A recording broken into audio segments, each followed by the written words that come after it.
Je m'appelle Céline René, je suis coordinatrice de Respace. Respace, c'est un projet commun, une initiative commune qui est portée par Faber Novel, qui est une agence d'innovation, Morning, qui sont des espaces de coworking et d'accompagnement sur ces aménagements, ces nouveaux aménagements, et Maison Objet, salon international du design, et avec toute une nouvelle branche Work qui est en train de se développer.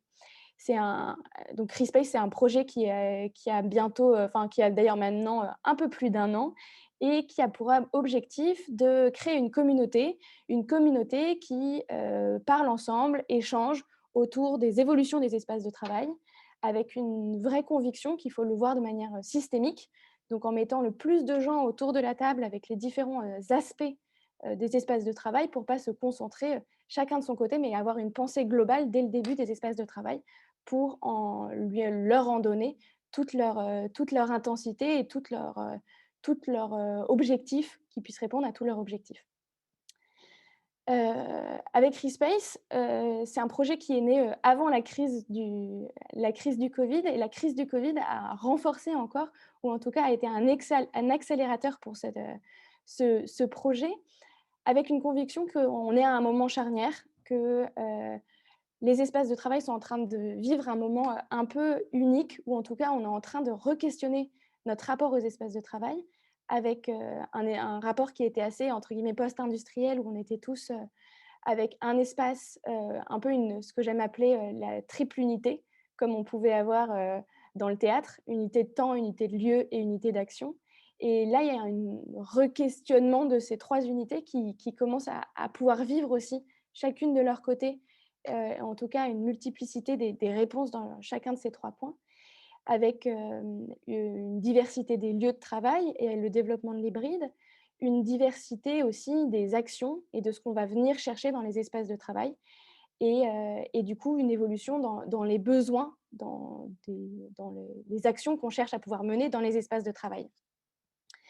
Et justement, vous pouvez voir un sondage qui vient de vous être partagé, qui nous aidera en tout cas, qui nous donnera une information sur là où on se situe aujourd'hui avec vous, sur ces évolutions des espaces de travail, en tout cas des besoins autour des espaces de travail. On est ensemble jusqu'à 10 heures, et pour répondre à ce sujet et pour m'accompagner dans ces questionnements et vous partager toutes ces réflexions qui sont en cours, parce que rien n'est figé aujourd'hui, et c'est vraiment quelque chose que j'aime à rappeler. J'ai avec moi un panel très féminin pour une fois pour ces sujets-là, avec Cynthia Hamet, qui est directrice immobilier et des aménagements de Ubisoft, Serena Borghero, qui est directrice des médias autour des recherches de Steelcase, et Emmanuel Léon, professeur de management à l'ESCP et responsable d'une chaire Reinventing Work. Je vais peut-être vous laisser 1 minute chacune pour vous présenter avant qu'on deep dive dans le sujet aujourd'hui ensemble. Cynthia, je te propose de commencer.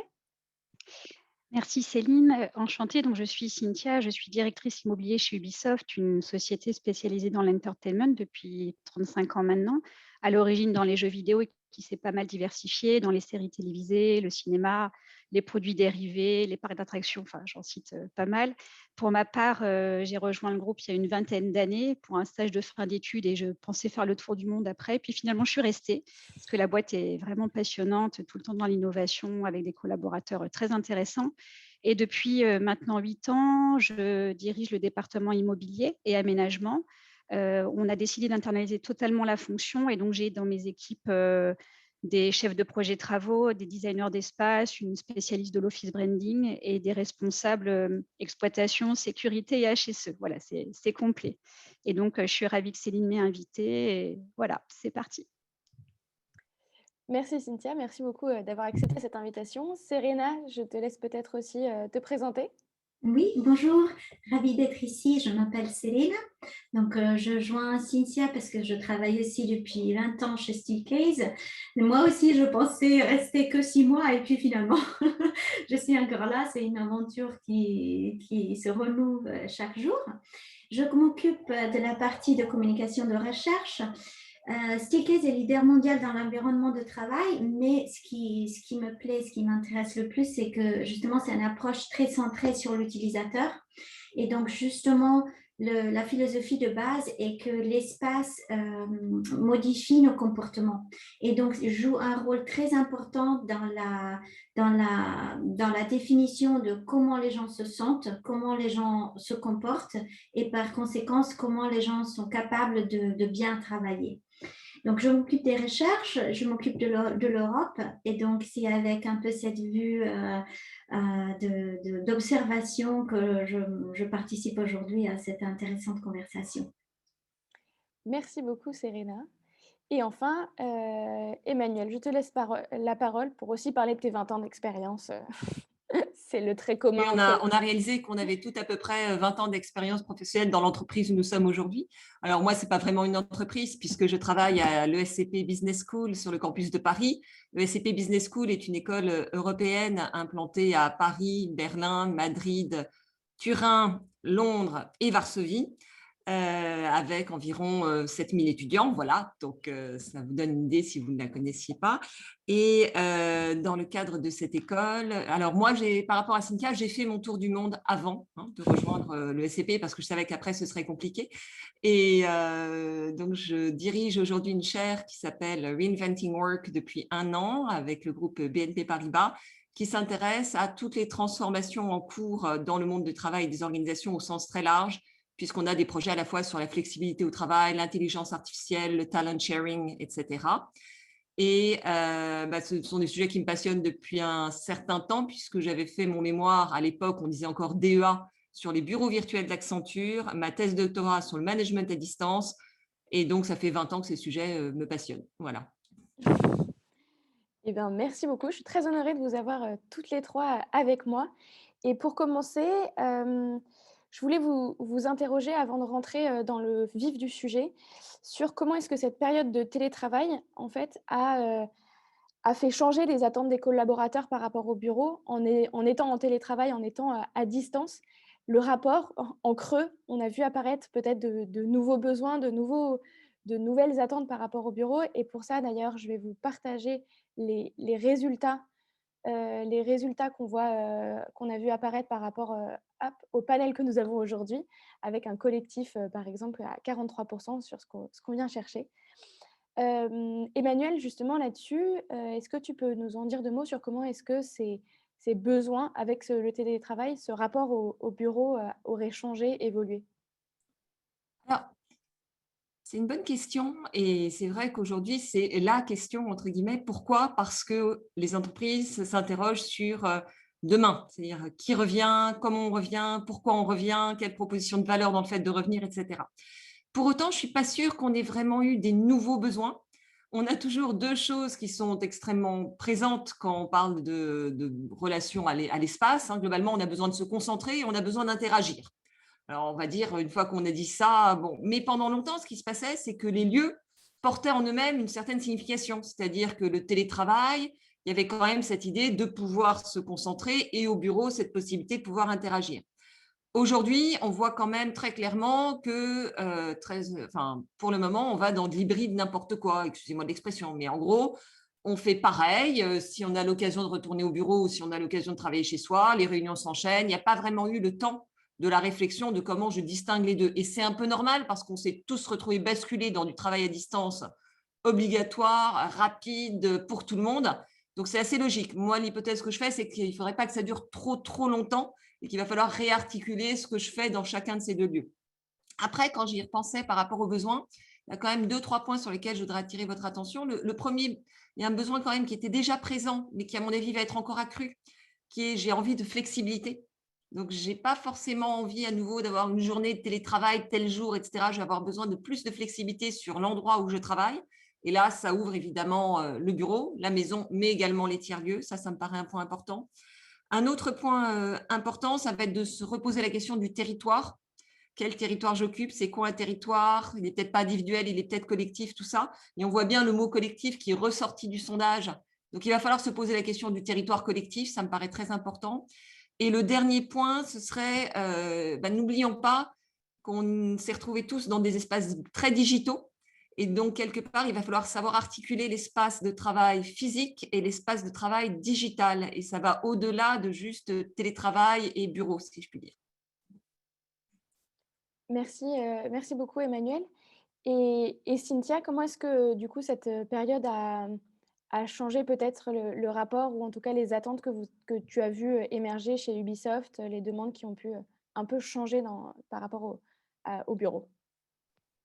Donc je rejoins un peu, Emmanuel sur, l'hybride n'importe quoi. On est passé, par plusieurs phases. D'abord, comme tout le monde en mars dernier, le confinement obligatoire et la mise en place du télétravail, un peu forcé. Côté, population support et siège, ça a été assez facile parce qu'on le faisait déjà, mais dans une moindre mesure. Par contre, nous, 80 de nos 20 000 collaborateurs dans le monde sont développeurs, ou des métiers, du développement de jeux vidéo et autres, supports. Et donc, ils ont des PC fixes et donc ça a été un vrai challenge et je trouve que nos équipes IT ont fait des miracles parce qu'en quelques jours, on a pu connecter, quasiment tout le monde à domicile. Je pense qu'au départ, il y a eu un engouement, c'est-à-dire que tout le monde a découvert, les joies du télétravail, une forme peut-être de liberté dans la gestion de ses horaires et de ses activités. Et puis rapidement, ou même pour certains dès le début, on s'est rendu compte que ce n'était pas tout le temps la panacée, puisque certains ont des petits appartements dans les grandes villes, certains sont isolés, certains avaient leurs enfants. Moi, en premier, c'était très compliqué. J'étais super contente de les voir toute la journée, mais au bout d'un moment, c'était très compliqué. Et donc, j'aurais tendance à dire qu'aujourd'hui, l'engouement pour le télétravail est moindre, mais on ne reviendra jamais en arrière. Donc, toute l'idée maintenant, c'est de réussir à articuler les deux, en essayant de faire en sorte qu'il y ait quand même des limites assez claires pour que les gens se sentent bien et dans leur vie privée et au travail, que ce soit sur site ou à distance. Et donc, j'aurais tendance à dire que c'est à nous de clarifier un petit peu quels pourraient être les moments de présence de chacun. Est-ce qu'on a un jour par semaine où tout le monde est là pour une grosse entité, un autre jour où c'est tout un département, par exemple?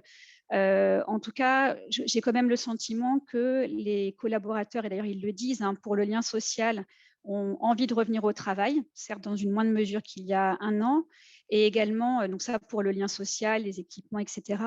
Et également, de notre côté, côté société, donc c'est vrai qu'Ubisoft, je trouve une compagnie où les gens sont très proches pour plein de raisons.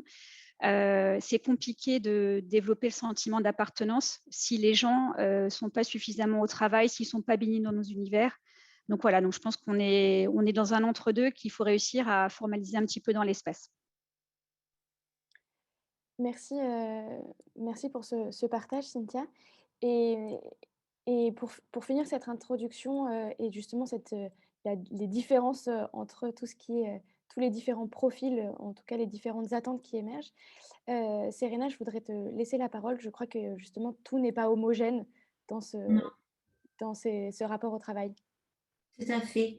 Donc, comme Emmanuel et Cynthia ont dit, justement, ce qu'on observe chez Stikes aussi, c'est que d'après toutes nos recherches au niveau global, la pandémie a été un accélérateur pour plusieurs tendances qui étaient déjà présentes.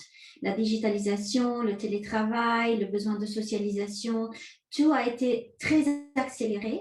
Et les entreprises se sont trouvées justement du jour au lendemain à devoir gérer cette remote work forcée. Et donc, il y en a qui ont été très rapides, il y en a qui avaient déjà en place les processus, mais aussi la culture d'entreprise qui permet aux employés de travailler de chez soi, qui n'est pas donnée parce que justement, la technologie peut être fixée très rapidement, mais par contre, la culture d'entreprise nécessite de plus de temps. Donc, il y a des cultures et des entreprises qui ont été très rapides, il y en a d'autres qui ont pris un peu plus de temps. Et d'après la recherche qu'on a fait, donc on a interviewé des employés dans 10 pays avec une donnée totale de plus de 32 000 données, donc assez solide. Et on a vu émerger 5 profils de comment les gens réagissent au télétravail prolongé. Et donc, il y a on leur a donné des noms parce que justement, c'est un peu plus facile de s'identifier. Donc, on a ce qu'on a appelé les isolés connectés, qui sont les gens qui sont normalement sont tout seuls, donc qui vont dans des réunions Zoom, Teams, etc., l'un après l'autre avec un rythme très serré et qui ne se sentent pas bien à faire ça toute la journée à la maison parce que justement, aller au travail est un rythme qui les aide beaucoup à séparer vie privée et vie professionnelle. Et donc, qui sont des gens qui ont besoin de retourner au travail justement pour retrouver cette balance et cette séparation entre vie privée et vie professionnelle. Il y a aussi ce qu'on appelle les adeptes de l'autonomie dans lesquels je me retrouve depuis longtemps parce que je travaille en télétravail depuis 5 ans. Donc ça fait, au début de la pandémie, tout le monde venait chez moi. Comment tu fais? Comment tu gères? Comment tu te retrouves? Et c'était pour moi toujours une grande joie parce que je me retrouvais très joyeuse dans la possibilité de organiser mon travail, d'avoir mon thé, mon chat, mes choses autour de moi. Mais justement, c'est quelque chose qui, quand c'est très prolongé, ça engendre des problèmes. Moi, dans le passé, je balançais ça avec des voyages très fréquents dans lesquels je rencontrais beaucoup de gens. Et maintenant, ces voyages ne sont plus possibles. Donc, du coup, je retombe un peu dans cette sens d'isolation. C'est clair d'ailleurs que comme Cynthia et Emmanuel ont dit, la question n'est pas si on va retourner au bureau, mais quand et comment. Donc c'est clair que tout le monde veut retourner. Les créatifs frustrés, c'est une catégorie de gens qui apprécient le travail de chez soi parce que ça nous donne le permis d'être focalisé, de se concentrer, de bien faire, de bien s'organiser, mais qui souffrent parce que c'est clair qu'on peut bien travailler tout seul ou en one-on-one en face à un ordinateur, mais c'est aussi clair que la création d'idées et la possibilité de participer à ce processus créatif quand on est en remote n'est pas facile parce que la technologie n'est pas là. C'est pas possible de co-créer une idée de la même façon quand on est en face d'un ordinateur que quand on est dans une salle de réunion tous ensemble, on prend un café, on bâtit l'un sur l'autre, c'est beaucoup plus compliqué. Les parents débordés, j'y suis en plein, je n'en peux plus. Ici, les écoles sont fermées et donc c'est un constant jonglement entre la réunion, préparer à manger, vérifier que les enfants ont fait les devoirs et tout cet overlapping entre vie privée et vie professionnelle qui est un peu extrême parce qu'on n'arrive pas finalement à être complètement dans l'un et puis dans l'autre. Ce qu'on appelle les échappés sont les travailleurs qui aiment être chez soi parce que se sentent plus productifs. Comme je vois dans le chat, il y a quand même une des grosses problèmes qu'on voyait dans les entreprises jusqu'à présent avant la pandémie, c'est que quand même les gens vont au travail, mais après ne sont pas capables de donner leur mieux parce qu'il n'y a pas assez d'espace dans lequel on peut avoir du focus, on peut se concentrer. Et donc, ces gens-là qui souffrent beaucoup dans des open space par nature ou par comment l'espace est dessiné, se trouvent mieux à la maison parce que du coup, elles peuvent recréer leur propre espace et leurs propres limites et leur propre niche dans laquelle elles se sentent bien. C'est clair que dans le profil, personne n'est en 100% dans un des points. On bascule dans l'un et l'autre selon les phases, mais je vous invite à choisir celui qui vous résonne le plus, sachant que ce n'est pas un choix exclusif, mais un peu celui dans lequel vous vous sentez plus en ce moment. Vous êtes en mute, Céline. Effectivement, on oublie. Je vous ai repartagé les résultats, ce qui peut vous permettre de voir aussi ce qui est recherché, ou en tout cas comment les profils se dessinent. Et donc justement, à la fois ces profils et à la fois le premier sondage sur qu'est-ce qu'on attend de l'espace de travail, du bureau finalement, on voit apparaître 3 choses sur lesquelles je voudrais qu'on échange aujourd'hui, à la fois le besoin d'appartenance, le besoin de socialisation dans les espaces de travail, le besoin de collaboration et le besoin de performance en sens d'articulation et de nourrir la bonne performance des collaborateurs dans les espaces de travail. Dans ce besoin d'appartenance, on a et le sentiment, apparaître dans quelque chose d'inspirant, c'est quelque chose qui était déjà beaucoup vu dans les espaces de travail. On a vu apparaître des espaces de travail, des bureaux, des headquarters, toujours plus beaux, plus impressionnants et qui servaient cette valeur-là d'inspiration. Mais de plus en plus, on voit que ça, au-delà de la beauté, il faut que ce soit incarné par où on retrouve cette mission, cet espace qui nous ressemble, comme disait Cynthia, sur l'importance de ressembler, que les collaborateurs se retrouvent dans un univers qui ressemble à l'entreprise. et un sentiment d'appartenance en pouvant se connecter les uns aux autres, en pouvant avoir ces espaces de connexion entre collaborateurs. Hem, Là-dessus, Emmanuel, je voulais enfin, te faire réagir sur justement ce besoin d'appartenance dans les bureaux et comment ça s'inscrit et comment tu vois ça, évoluer aujourd'hui? Vaste sujet. Merci beaucoup. Avec 2 minutes. Ok, bon, j'ai mon timer alors, très bien. Alors, plusieurs choses. Oui, bien sûr, enfin, un espace, ça incarne, c'est autre chose que simplement un endroit où je vais travailler. Ça incarne beaucoup d'autres choses. On va dans un espace, immédiatement, on va ressentir des choses autour de la culture d'entreprise, on va ressentir des choses sur la manière dont les gens interagissent, on va ressentir des choses sur la manière dont on est accueilli. Est-ce que quand on arrive, alors ça peut être dans les deux sens, hein. Moi, j'ai régulièrement des étudiants qui arrivent, en fait, on avait un peu oublié qu'ils arrivaient ce jour-là, ils attendent, on leur trouve une petite salle, on leur donne je sais pas, des classeurs pour s'occuper, voilà, puis ça devient leur onboarding, hein. Donc c'est pas toujours. Il faut sortir aussi de cette idée comme quoi on faisait ça tellement merveilleusement bien en physique et maintenant on a le problème du distanciel. Ça peut aussi nous amener à nous redemander ce qu'on doit faire aussi bien en présentiel qu'à distance. Donc c'est évident que l'espace, il a un côté extrêmement symbolique, il reflète la culture d'entreprise. Et dans les enquêtes qui ressortaient en tous les cas sur les jeunes, il y avait aussi un aspect important qui était à quelle distance ils se trouvaient de leur domicile et si oui ou non ils se trouvaient à l'intérieur d'une ville. Donc voilà, il y a des éléments comme ça qui restent relativement stables. Je voulais juste réagir sur deux, trois points. Je crois que un des éléments qui ressort beaucoup, c'est aussi l'idée au-delà de l'appartenance à l'entreprise, c'est que globalement, on a aussi sa propre manière d'être.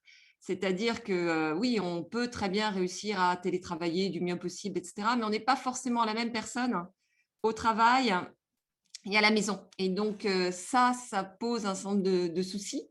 Donc ça, c'est un petit peu la réaction par rapport à ce que j'ai entendu auparavant, c'est que oui, mais voilà, si je suis extrêmement autoritaire au travail et complètement voilà, je laisse tout faire à mes enfants, je vais peut-être avoir des problèmes à juste ouvrir une porte et à changer de personnalité. Donc ça me paraît un point important. Puis l'autre point qui m'a fait un peu réagir, c'est que je me disais, finalement, le télétravail, revanche du salarié contre l'open space, le flex, etc. On a un petit peu ce sentiment-là à vous entendre, parce que moi j'ai noté, hein, j'ai monté, j'ai mon chat, j'ai recréé mon territoire, je me suis recréé quelque chose que l'entreprise ne me donnait plus. Donc je pense que dans le sentiment d'appartenance, si on doit penser à demain, il y aura vraiment cette question de donnez-moi envie de retourner au travail. Et si c'est pour me retrouver dans ce que je vivais auparavant et qui faisait quand même que le télétravail était, je crois, l'attente numéro 1 des Français en matière de qualité de vie au travail, donc c'est dire à quel point ils aimaient aller physiquement au bureau, il va falloir se réinterroger sur ce qu'on fait là-bas et comment renforcer ce sentiment d'appartenance qui s'est un peu délité, hein. Donc peut-être que la crise, ce sera l'occasion merveilleuse de repenser tout ça. Merci Emmanuel. Et donc Cynthia, je voudrais te faire réagir dessus sur donnez-moi envie de revenir au bureau et comment intégrer ce sentiment d'appartenance dans les réflexions autour d'Ubisoft. Est-ce que c'est quelque chose que vous êtes en train de travailler ou comment vous pensez cette problématique-là? Ton micro est encore coupé.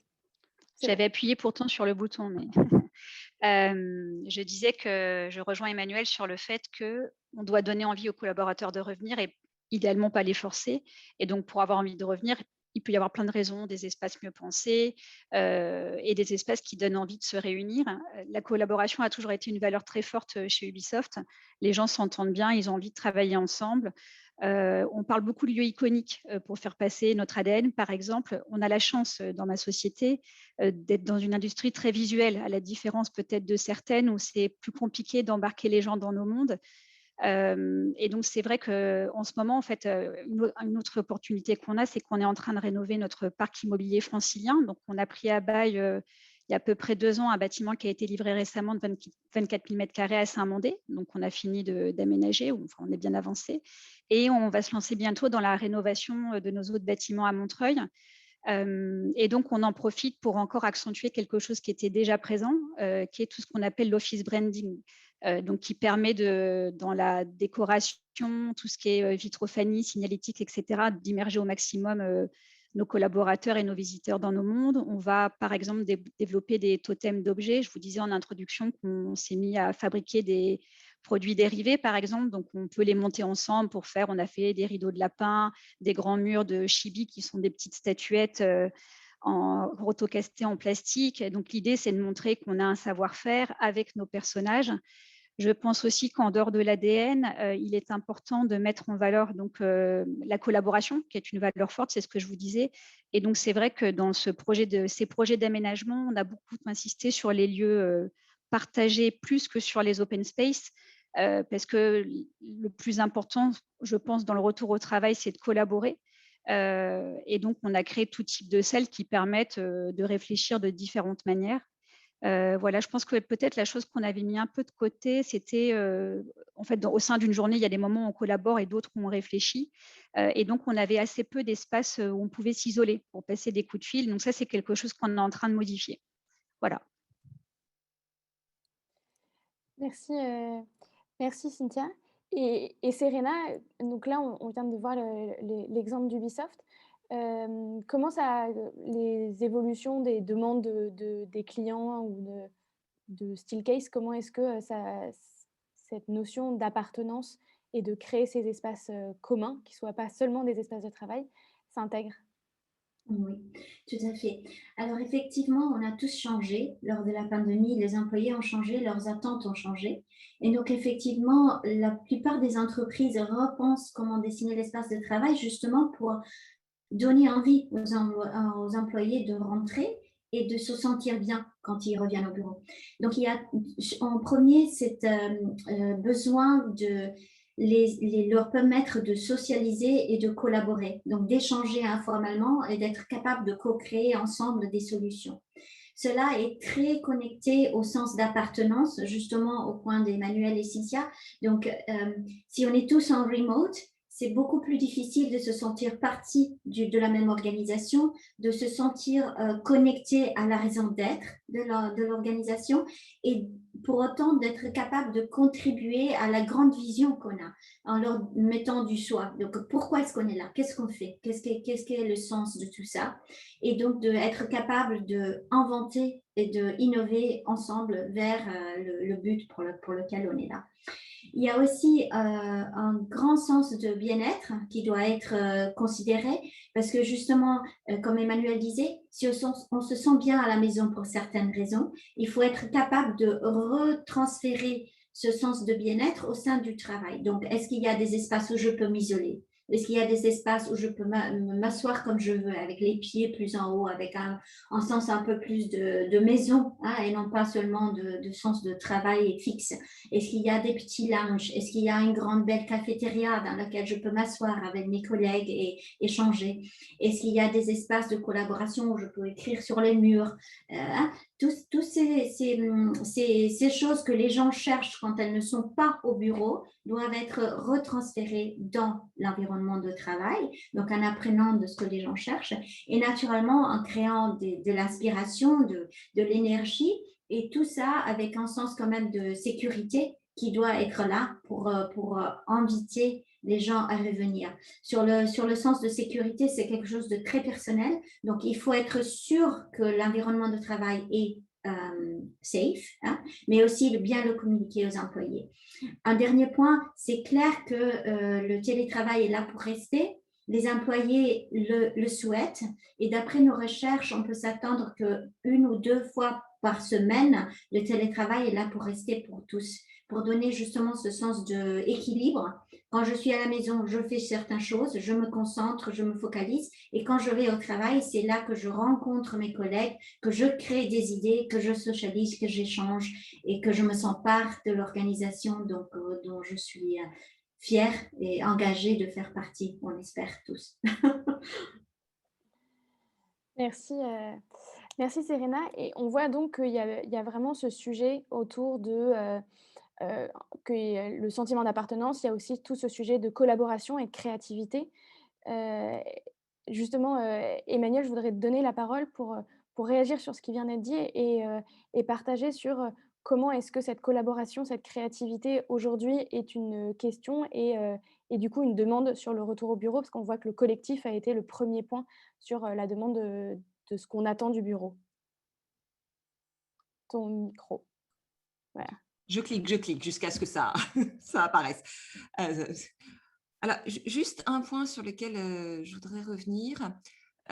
Oui, on est effectivement à peu près au clair sur le fait que pour les fonctions télétravaillables, on va être a priori sur 1 à 2 jours qui vont s'organiser différemment, qui étaient déjà en train de s'organiser. On voit bien que les accords vont dans un sens de plus de flexibilité avec un certain nombre de jours par mois. Bon. Mais attention, ça ne concerne pas toutes les activités. Et je crois qu'aujourd'hui, une des questions, alors je ne sais pas qui nous écoute, etc., mais dans le monde industriel, on a des personnes dont les métiers, enfin dont les activités ne sont pas télétravaillables.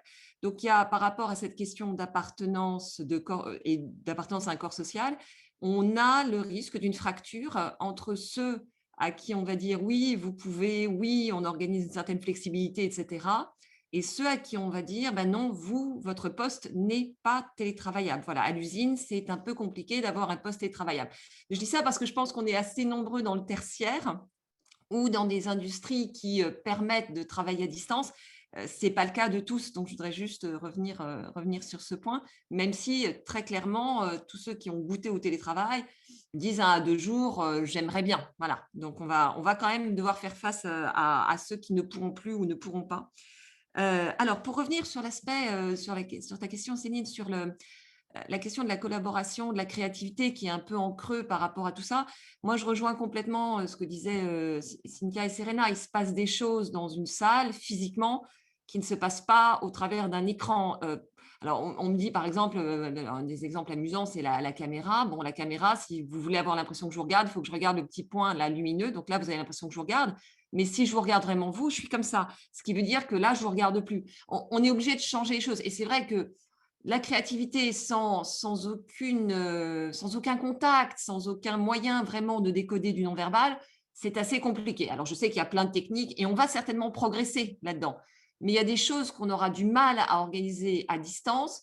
C'est la rencontre impromptue dans les couloirs. Vous voyez, ça, on aura beau avoir le plus bel outil de créativité possible avec des post-it virtuels dans tous les sens.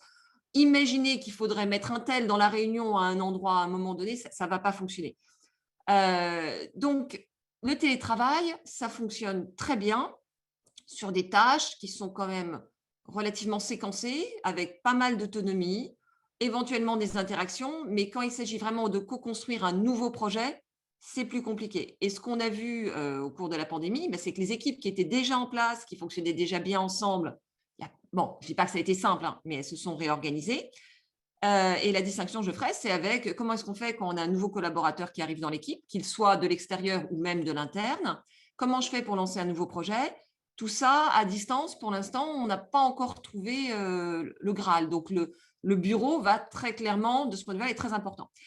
Pour autant, ça repose la question, alors je ne sais plus, je crois que c'est Cynthia qui en parlait de ces réunions d'équipe, hein, puisqu'on dit, bah oui, c'est un moment, mais c'est un moment que l'équipe se réunisse.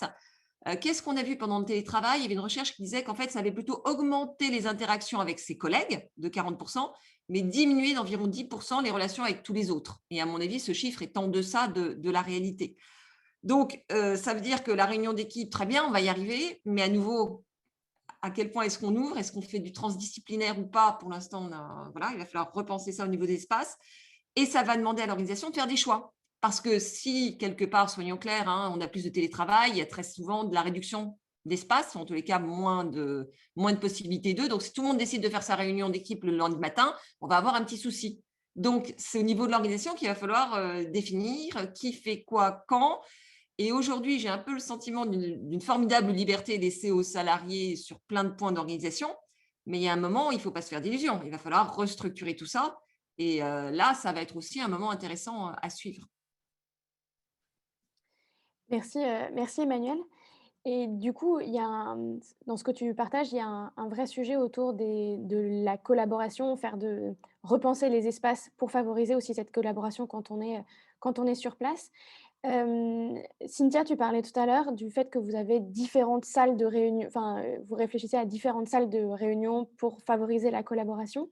Est-ce que tu peux en parler un peu et expliquer comment est-ce que ce ratio aussi vos ratios ont évolué autour de ces salles de réunion. Je pense entre autres, par exemple, KPMG a annoncé qu'ils supprimaient des postes individuels pour mettre que des postes pour augmenter les salles de réunion. Comment est-ce que vous êtes en train de réfléchir à ça du côté d'Ubisoft? Donc, il y a à peu près 3 ans, fin 2017, on avait validé un schéma directeur immobilier qui était normalement valable jusqu'à 2026. Puis comme le Covid est passé par là et qu'on avait plusieurs baux qui arrivaient à leur échéance, on s'est quand même questionné sur le nombre de mètres carrés qu'on avait validé. On se rend bien compte que le télétravail va devenir une norme et qu'on avait une opportunité de repenser donc ces mètres carrés. Et donc, en fait, on s'est plutôt projeté à 2023. Donc, on a un tout petit peu réduit le parc qu'on avait prévu au début. Et on a décidé de privilégier clairement les espaces communs plutôt que les open space, parce que précédemment, en fait, on est dans une société où les gens adorent nos produits, nos jeux, etc., les collaborateurs. Et donc, ils avaient beaucoup l'habitude d'avoir des bureaux attribués. D'ailleurs, on n'avait aucun bureau partagé, hein, qui personnalise à outrance avec des figurines, des visuels, etc. Et donc, on était persuadés que le télétravail, enfin plutôt le desk sharing serait compliqué pour eux. Et finalement, certains sont assez partants. Donc, on est quand même plutôt sur les populations sièges que nos développeurs, mais néanmoins on l'envisage aussi, mais plutôt sous forme de tests, c'est-à-dire qu'on va y aller très progressivement, soit à travers du desk sharing, avec tous les systèmes de réservation et d'analyse qui iraient avec. On envisage aussi un entre-deux entre le desk sharing et le poste attribué qui serait des tables partagées, en fait pour 8-10 personnes dans lesquelles on attribuerait une place par personne un peu plus petite que d'habitude, en partant du principe que de toute façon, cette table, sauf exceptionnellement, sera occupée par 60 ou 70% des collaborateurs. Ça, pour nous, c'est un bon entre-deux pour la gestion du changement. On travaille également beaucoup sur des espaces modulables pour permettre de transformer l'open space en salle de réunion ou le contraire, avec des cloisons mobiles ou rétractables, par exemple. En tout cas, c'est des choses qu'on est en train de réfléchir et tester. Donc voilà, après, on n'est pas devin, on ne sait pas encore ce qui va marcher. On est en train d'ailleurs de spécialiser dans l'équipe quelqu'un qui va s'occuper de tous ces changements en cours pour pouvoir réfléchir avec le reste de l'équipe, donc nos chefs de projet travaux et nos designers, à tous ces tests qu'on pourrait faire, toute cette data qu'on pourrait collecter pour analyser ce qui fonctionne, ce qui ne fonctionne pas et continuer à adapter nos espaces en permanence. Donc il y a une vraie notion d'adaptation, de modularité. Est-ce que c'est, enfin, je suppose que c'est une tendance, Serena aussi, cette modularité, cet espace dynamique et flexible auquel Emmanuel, au début de cette intervention, appelait beaucoup aussi à cette flexibilité. Comment ça se passe dans les espaces? Oui, tout à fait. Et si tu as des exemples aussi de Oui, bonnes pratiques n'hésite pas à les partager, je pense que ça intéressera nos participants. tout à fait. Ah oui, le besoin de flexibilité est vraiment très très fort. Et donc, c'est à la fois une flexibilité au niveau de dessin de l'espace, de l'environnement de travail qui peut changer tout le temps, mais aussi au niveau des salles de réunion même ou des postes même. Donc, par exemple, la possibilité de bouger le mobilier dans les salles pour pour s'adapter aux besoins est quelque chose qu'on avait déjà et que maintenant s'accélère. Donc, on a toute une série de mobiliers les sièges, naturellement, sont faits pour bouger, mais aussi les bureaux, aussi les panneaux de séparation, les surfaces sur lesquelles écrire. Donc, la flexibilité, on a toute une série de mobilier qui s'adapte aux besoins. Donc, est-ce que je dois travailler tout seul ou à 2 ou à 3 ou en faire une réunion d'équipe? Je n'ai pas besoin de consulter qui que ce soit. Je peux moi-même bouger en tant qu'employé, en tant qu'équipe, tout le mobilier pour s'adapter aux besoins du moment. Si je dois écrire sur les murs, je peux. Si je dois par contre me rétraire dans un petit espace pour moi-même, je peux. Donc, on donne aux employés la possibilité de voir le choix sur comment, où et comment travailler. Il ne s'agit pas de donner plus de mètres carrés, souvent c'est moins et c'est réattribué, donc plus des espaces sociaux. Quand on se rencontre, par exemple, il n'y a pas besoin d'une salle de réunion. La plupart des fois, on peut s'asseoir dans un espace cafétéria pour avoir une réunion très productive avec un café sur un petit sofa. Ce sera beaucoup plus productif de se connecter émotionnellement à ce niveau-là plutôt que d'aller dans une salle de réunion dessinée pour 6, qui la plupart des fois est utilisée par 2 ou réservé et ne pas utilisé ou, ou utiliser, ne pas réserver. Donc, il y a une grande donner à l'utilisateur la possibilité d'avoir le choix, le contrôle sur où aller pour faire l'activité qu'il a. Il inclut, si possible, la maison. Donner du mobilier qui bouge sur roulette ou avec le clapage intégré, etc.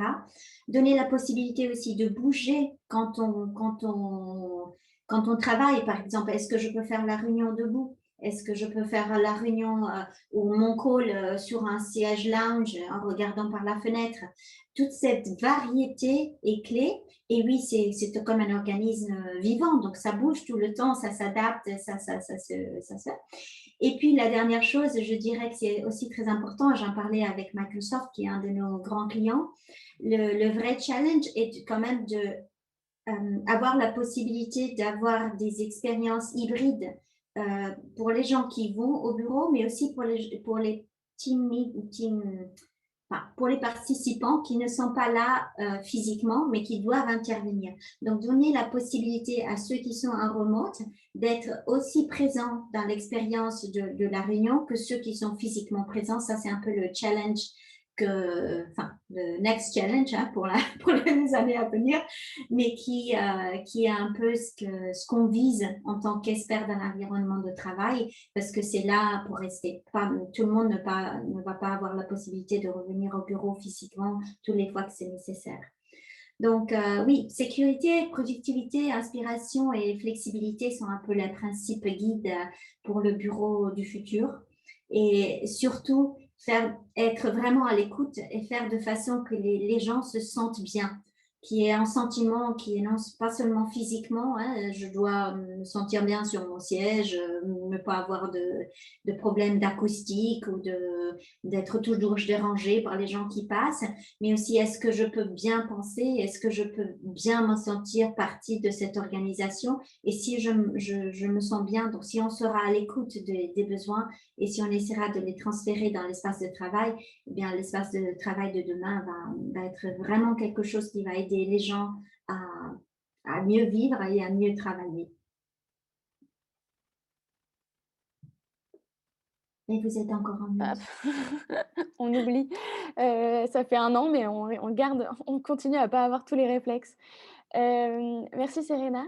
Et Emmanuel, je te voyais hocher de la tête sur l'organisme vivant et sur la flexibilité.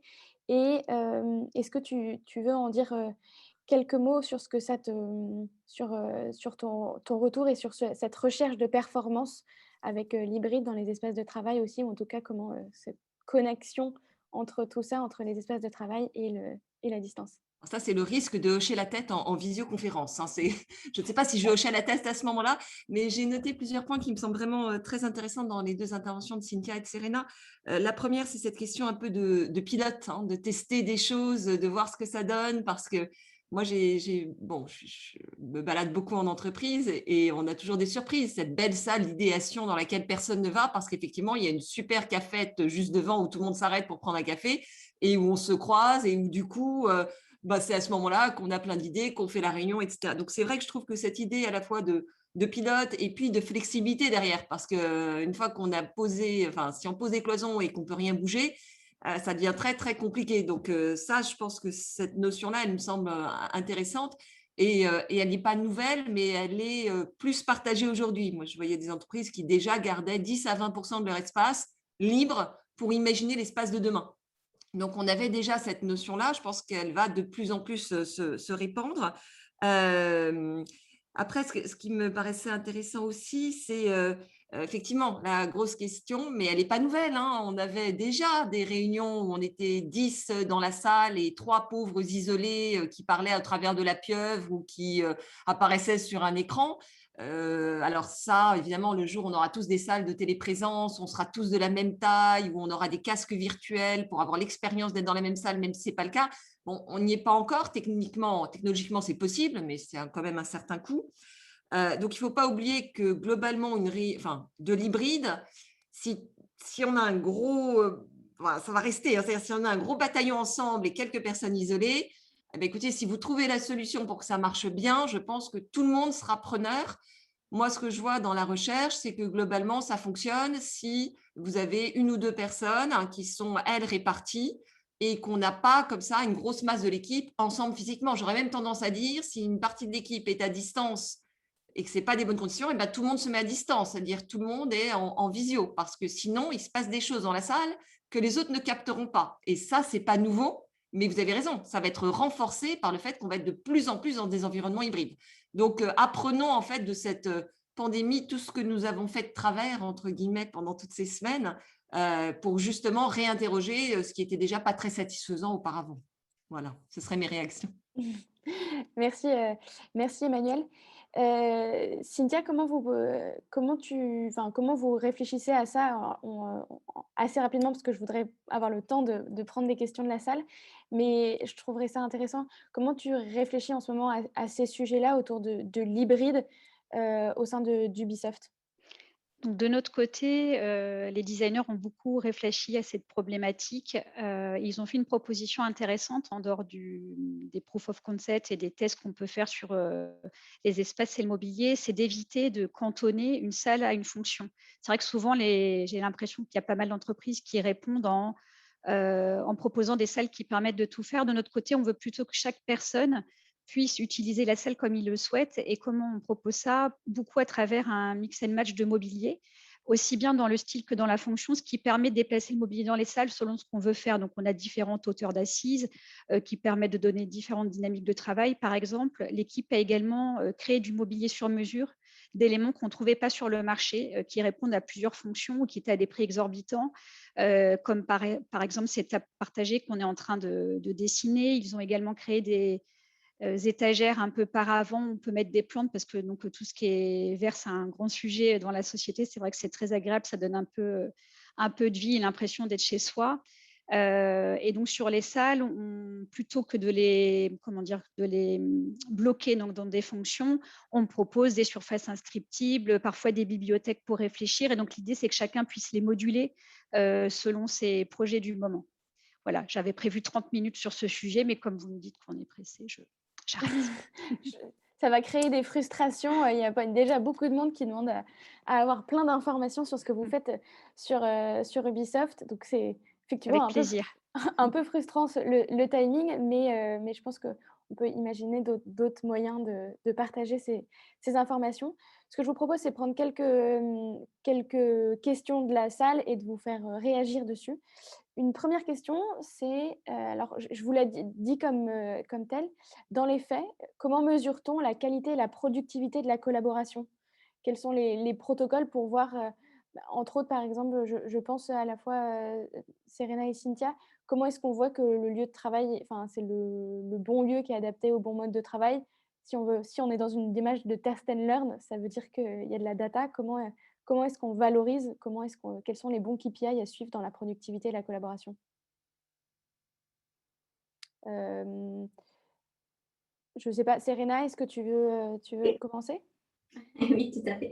Alors, je séparais la question en deux. Une première question est comment mesurer le résultat de cette créativité, de ce processus créatif, qui est vraiment le sacré Graal, comme disait Emmanuel. Donc là, il y a toute une littérature que je ne vais pas adresser maintenant. Mais un point sur lequel je peux contribuer est mesurer si la collaboration se passe. Donc, si il y a certains processus qui se passent et à quel point, comment, qui parle avec qui. Donc, pour cela, il y a toute une méthodologie qui peut regarder qui parle avec qui, quand, en tout respect de la privacy, etc. Et qu'en ce moment est facilité par la technologie parce qu'il y a un système via app que nous offrons, mais d'autres entreprises offrent aussi, qui permet de regarder quelle salle de réunion est utilisée par combien de personnes à quel moment. Donc, dans notre Learning and Innovation Center, par exemple, on a un système de sensors au-dessous des tables et sur le mobilier qui permet d'évaluer à quel point les salles de réunion ou les espaces assignés sont utilisés et par combien de personnes. Il s'avère souvent que les gens disent qu'elles ont besoin d'un bureau assigné, mais en fait, elles y s'assoient presque jamais. Donc, ce dont elles ont besoin, c'est un espace qu'elles sentent le sien, dans leur sens d'appartenance. Mais elles n'ont pas besoin d'un bureau forcément. Il y a des salles de réunion souvent qui sont utilisées, comme je disais, par 2-3 personnes et non pas par 6. Et tout un système avec cette app, on peut regarder effectivement l'utilisation de l'espace de travail et donc faire des ajustements qui permettent de calibrer l'espace selon les besoins. Un message très fort, c'est qu'il n'y a pas de recette unique qui marche pour tout le monde. Il n'y a pas de prescription. Il faut vraiment voir qu'est-ce que l'organisation veut faire, quelle est l'industrie dans laquelle elle travaille, quel est le pays dans lequel on est, parce que France ou Japon ou aux US, c'est différent. Et Ubisoft par rapport à Microsoft ou une banque au Luxembourg, vous voyez bien que l'espace est dessiné pour faire autre chose selon une autre culture. Donc, être très clair sur les besoins et mesurer permet d'adapter et d'être flexible sur les choix par conséquence. J'espère que cela répond à la question. Tout à fait. Merci Serena. Cynthia, je ne sais pas si c'est des choses que vous êtes en train de suivre aussi sur comment est-ce que vos espaces permettent cette performance ou en tout cas la servent. Actuellement, on n'a pas énormément de data. Je pense on pourra ou on peut déjà vérifier certaines choses. Déjà, la venue sur site, on a un système de sécurité avec des badges qui nous permet de monitorer le nombre de présents jour par jour. On a également la possibilité d'installer des systèmes pour vérifier l'occupation dans les salles. Voilà. Et après, je dirais sur tout ce qui est productivité et performance, j'aurais tendance à dire que les managers sont aussi là pour voir si la productivité est toujours présente. En production, on a des jeux à sortir ou avec des délais assez précis. Et donc, en fait, ça marche ou ça ne marche pas. Et voilà, et donc, on devra s'ajuster. Merci, merci beaucoup. Emmanuel, veux-tu rajouter quelque chose? Oui, ce qui est compliqué dans cette question, c'est toute chose étant égale par ailleurs. C'est-à-dire que ce sera très compliqué de prendre l'espace et de dire parce que l'espace, parce que occupation, parce que temps de présence, ça va donner ça. Donc, je crois que là-dedans, il y a aussi des paris qu'on fait, entre guillemets. On met des choses en place et puis on fait des paris. On pourra mesurer certains éléments. Il y a des limites à ce que la data nous dit depuis toujours. Alors, c'est vrai qu'aujourd'hui, on a un petit peu cette tentation parce qu'il y en a tellement, il y a tellement de possibilités, il y a tellement de capteurs qu'on va effectivement se rendre compte qu'il se passe des choses différentes. Enfin, on va apprendre plein de choses, ça va être passionnant. Pour autant, attention, la mise en place d'indicateurs de performance à tout crin, on a pu voir ce que ça donnait dans d'autres contextes. Je crois qu'il faut être très vigilant là-dessus, surtout quand on touche à des choses aussi humaines que la collaboration, la créativité, etc. Ça va être compliqué de tout quantifier. Un appel au test and learn et au gros bon sens, comme certains peuvent l'appeler. Une question peut-être plus pratique, parce qu'aujourd'hui, on reste encore dans une situation sanitaire. Une question qui nous est posée, c'est qu'en est-il de la question de la sécurisation durable des espaces sur un plan sanitaire? C'est vrai que c'est un point qu'on a un peu moins évoqué. Serena, tu en as un petit peu parlé. Est-ce que tu veux revenir dessus sur comment faire pour penser cette sécurisation au niveau sanitaire sans que ce soit un frein pour revenir, sans que ça aille à l'encontre de ces 3 points dont vous voyez à la fois l'inspiration, la collaboration et la performance. Comment est-ce qu'on pense? Peut-être trois points seulement, au-delà de ce que tout le monde peut déjà savoir sur le sujet, qui est beaucoup. Le premier, c'est que sûrement l'augmentation des devices qui sont sans la touche peut aider. Donc, tout ce qui est enregistrement, ouverture des portes, bouquets, les salles de réunion sans toucher est une grande tendance qui évolue. La deuxième, qu'on avait déjà vu commencer quand on a commencé à partager les bureaux et qu'on a déjà lancé des surfaces qui sont antimicrobes et donc utiliser les matériaux pour détruire les virus. Ça ne marche pas pour le Covid, donc je le dis très fort, mais c'est seulement antibactérien. Mais c'est clair que toute cette utilisation des surfaces pour hygiéniser ou l'utilisation de la lumière pour hygiéniser est une tendance très, très, très, très forte. Et toute une troisième est quand même en savoir plus. Donc, on a un partenariat avec MIT sur justement comment les microbes se diffuse dans l'espace de travail, quel est le rôle de l'aération et de tout ce qui peut jouer là, parce que c'est clair que tous les experts disent que celle-là est seulement une des... Enfin, je touche bois, je fais tout cela, mais c'est quelque chose qui pourrait se répéter. Et donc, en savoir plus et étudier mieux comment se diffusent les virus, c'est quelque chose que nous, en premier, on fait, que je pense tout le monde est en train de s'interroger sur ce point, à voir comment adresser plus rapidement. J'ai essayé d'être super rapide. Je suis désolée, effectivement, le timing est toujours trop court. On a envie d'en partager toujours plus. Merci pour ce retour. Et enfin, une autre question, Cynthia, que je voudrais te partager, c'est hors des bureaux, est-ce que, parce qu'on dit qu'il y a une multiplication des espaces de travail où le lieu est re-questionné, hors des bureaux, est-ce que vous réfléchissez, et hors du télétravail home office, il y a d'autres sortes de télétravail, on en a rapidement parlé au tout début. Quelles sont les réflexions que vous avez aujourd'hui? Alors, on en a plusieurs. Je dirais qu'on parle beaucoup de tiers-lieux, par exemple de coworking. Donc, le cowork, ce n'est pas forcément quelque chose vers lequel on ira, parce qu'on a besoin d'embarquer les gens dans nos mondes à nouveau. Par contre, on aimerait leur proposer soit de pouvoir travailler de nos autres studios, par exemple aller en province, aller dans le reste du monde, sous forme de missions de plus ou moins longue durée. Donc ça, c'est des choses qui sont à l'étude. On étudie aussi des alternatives pour des lieux atypiques et qui pourraient nous appartenir qui dans l'esprit nous correspondent, qui permettent de mieux réfléchir, par exemple comme un chalet à la montagne qui pourrait nous être dédié ou une maison à la campagne. Voilà, donc c'est des sujets qu'on commence à regarder. On est vraiment tout au début. C'est vrai que là, on est très focus sur les aménagements du moment, mais on adorait proposer à nos collaborateurs voilà, une variété de lieux qui nous ressemblent. Ça donne envie, le chalet à la montagne. Ouais, moi, ça me donne bien envie. Pour le test and learn, c'est moi qui vais commencer. Bah, s'il y a besoin de testeurs autres, je suis sûre qu'on trouve. Très bien, c'est noté.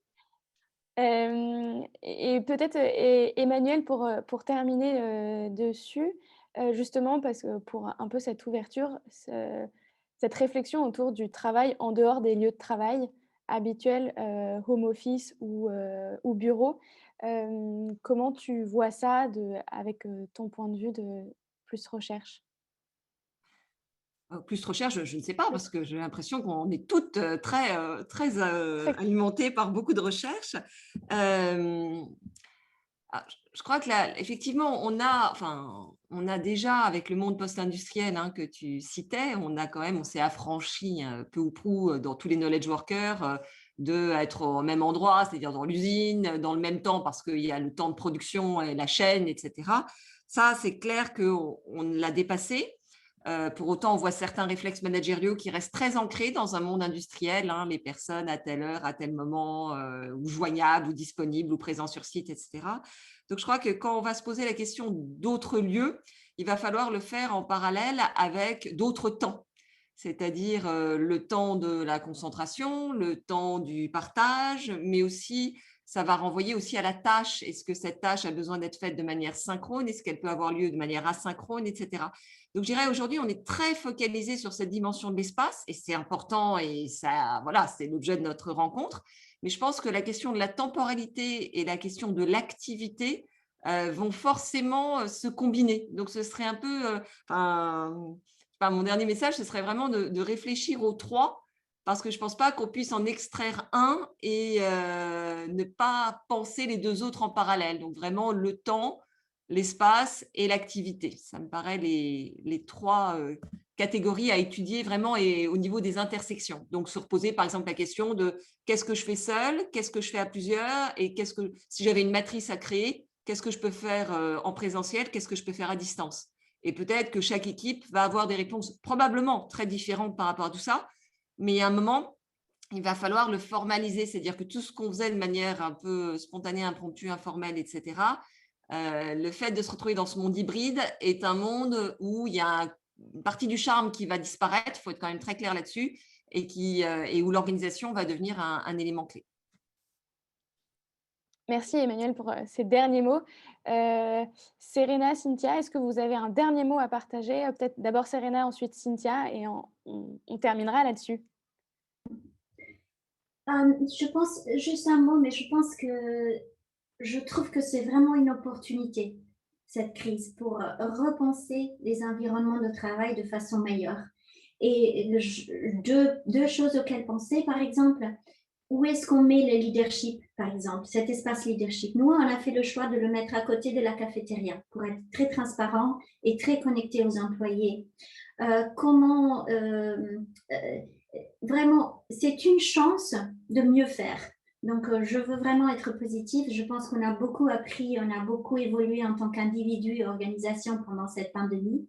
Donc, la question qu'on se pose est pourquoi est-ce qu'on est là? Dans les questions existentielles. Et donc, les utiliser pour mieux repenser aussi l'espace de travail, c'est une chance à ne pas manquer, je pense. Et on a tous les instruments pour bien faire, tous les experts, toutes les ressources pour le faire. Message donc hyper positif pour Oui. terminer ça. Et Cynthia, est-ce que il y a un dernier mot que tu voudrais partager avant qu'on conclue cette rencontre? De la même manière que Serena, je me sens extrêmement gâtée de pouvoir travailler sur ces sujets. C'est vrai que l'immobilier a souvent été perçu, et c'est le cas, hein, ce sont des grosses valeurs en fait, et donc d'un côté très financier. Là, on a l'opportunité de plus réfléchir à comment mieux travailler demain en respectant un espace de liberté privée et de la productivité au travail. Et donc, c'est vrai que je trouve ça passionnant de passer de quelque chose de très financier à quelque chose de beaucoup plus dans l'humain. Voilà, donc c'est ce qui fait du métier une très belle fonction. Voilà, et je voulais aussi remercier mes équipes rapidement pour tout ce qu'elles font en ce moment sur ces gros projets d'aménagement, parce que c'est beaucoup de travail, beaucoup de challenges.